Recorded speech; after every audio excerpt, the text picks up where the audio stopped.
abonneel gaaw ci sa chaîne bi. mbokk moo xamante ni ci réew mi la nekk ndax dafay liggéey ak borom réew mi ne bëgguma tudd turam waaye bu ma ko waxee ñépp dinañ xam kan la. dafa wax fan yi ni Alaaji Malik ak xam-xam ba tey ci tey ku nu war a delloo siwaat tegaat yoon bindam ci wax ak waxin wu ñàkkin teggin te loolu ak tooñ la rawatina koo xamante ni dafa nekk ci wetu borom réew yore làmmiñam fu ko neex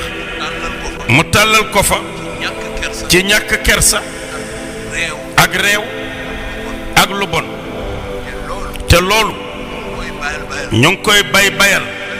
barki dem wax na ko ci Sa Majesté le roi Mohammed VI ba ñu ngi wax sax naan est-ce que ñooñu duñu def plainte jëmale ko ci moom te loolu fii réew mi toll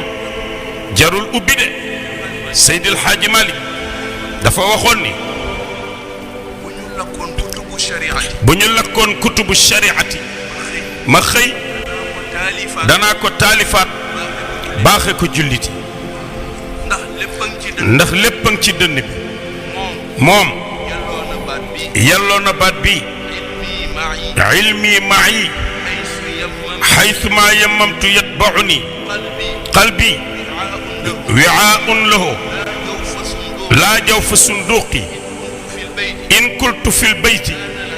kana al ilmu fihi aw kuntu fi suuq kana al ilmu fihi kooku lu mel noonu yelloo na ci moom bu amee koo xamante nag dafa daas làmmiñam te jëmale ko wulludul ñu baax ñi ci réew mi war ngeen cee wax ndax borom réew mi fii orma rek la fi am ndax ñu nangu dogalu yàlla ci moom la waaye njaboot gi ci wetam ñu bàyyi leen ñu daas seeni làmmiñ ku leen neex jëmale ko ci nitu yàlla yi jaaduwul